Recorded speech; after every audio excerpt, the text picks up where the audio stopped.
Hello, welcome to Watan Al Karama News Channel. It is 9 p.m. our time for top stories. And we start with latest developments in Libya. Parliament Speaker Council Kagila Saleh Guider says that the Parliament didn't hold its meeting over the past 4 weeks because of absence of Parliament members who signed their statement despite the presence of the Presidency and the invitation to the absentees to attend. In a statement to Watan Al Karama Channel, Agila stressed that no one can prevent the Libyans from dialogue which leads to the right political tract. Moreover, he stressed that the international community consider with respect all Libyan agreements and cannot reject this dialogue if it's serious and can achieve the reunification of the Libyans. Concerning his planned meeting with Nouri Bousahmin, Agila stressed that he accepts this dialogue providing that its goal is to build a state of institution and support the developments of the military, compel the armed militia not to accept the entities that are not subject to the leadership of the army. The United Nations envoy to Libya, Martin Kobler, informed the UN Security Council that the dialogue parties aim at signing the final Libyan political agreement in December 16. In a briefing to the Security Council presented via a video from Tunisia, Kobler said he wouldn't discuss the text of the agreement, which focused in particular on the formation of a national unity government. The UN envoy held that what he called the courage of about 40 men and women who put the interests of Libya over their personal interests. Parliament member Abdelmonem Balkar said that the final signing of political agreement scheduled for next Wednesday in Sekhirat will be the first step of a thousands march journey, according to him. Abdelmonem expressed his hope that this can support the agreement between all parties, especially after he ensured that most of the items of Fazan initiative support the political agreement draft and address the remaining ones through separate mechanisms, including the provision of a written assurance by the UN mission.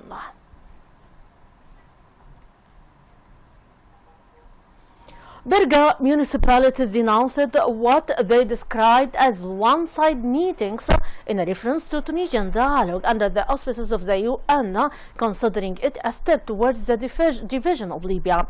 The municipalities stressed in a statement that all that outcome of these meetings will not be considered and it will be regarded as an interference in the internal affairs of Libya. The signatories stressed that the participants in this dialogue go around in circles and couldn't reach satisfactory results unless they expand their circle and involve parties from the tribes and the displaced.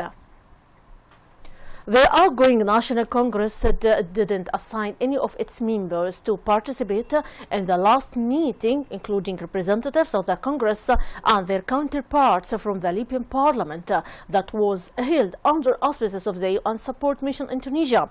The Congress stressed in a new statement that the participants in this dialogue represent only themselves and were not authorized to sign on behalf of the Congress. The statement indicates a split within Tripoli Parliament regarding movement towards the United Nations agreement. And still Libya's envoy to the United Nations Ambassador Ibrahim al-Dabbashi stressed that any Libyan government will not be effective in presence of armed groups in the capital Tripoli. In his speech before the UN Security Council, Dabbashi said that the recovery of state begins with ensuring the security of the capital, and the capital will only be safe after the return of armed groups that came from other cities and the disarmament of armed groups that belong to the capital. He also noted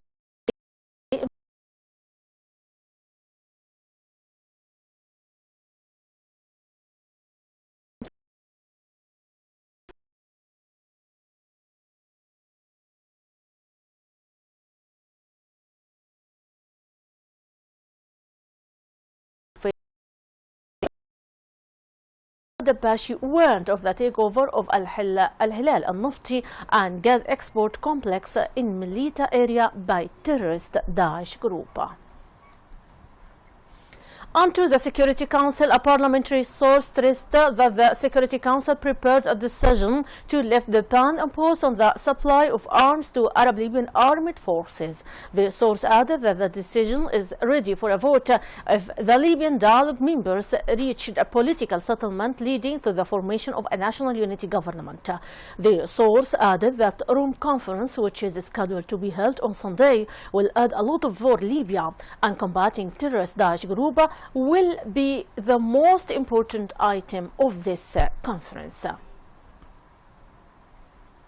Onto Air Force operations. Air Force launched airstrikes on positions of terrorist groups in Souq al-Houd district in Benghazi. A military source said that fighting jets launched more than 5 airstrikes on Souq al-Houd and Al-Lithi to combat suspected terrorist elements and support troops on the ground to eliminate the stronghold of terrorism. And now my audience to the Arab area topped by Yemen. A 7-day ceasefire in Yemen will start on Monday, the day before planned UN-sponsored peace talks in Switzerland. Senior officials on both sides of the civil war that have killed nearly 6,000 people said today. Based on what had been agreed upon, there will be a half of the aggression on the 14th of this month. Houthi spokesman Mohammed Abdel Salam told a news conference broadcast live from the Yemeni capital Sana'a. The Houthis have been locked for 9 months in a civil war with forces loyal to President Abdrabbu Mansour Hadi's government, who are backed by airstrikes and ground forces from a mainly Gulf Arab coalition led by Saudi Arabia. The Houthis, who control most of the northern part of the country, see the Arab Alliance military operations in Yemen since March as an aggression. The alliance says it intervened in response to a request by Hadi. Yemen's new foreign minister Abdel Malik Al Makhlaf, who will also lead Hadi's delegation to the UN talks, confirmed that the ceasefire would start on the evening of December 14. 2 explosions in a government-controlled neighborhood in the Syrian city of Homs killed at least 16 people and wounded scores more today, a group monitoring the war said today. The blasts come days after the government extended its control of the city with implementation of a truce deal in where the last insurgent-held area of Homs. A vehicle bomb exploded close to a hospital in the main neighborhood of Az-Zahra in the east of the city, the Syrian Observatory for Human Rights Monitoring said group.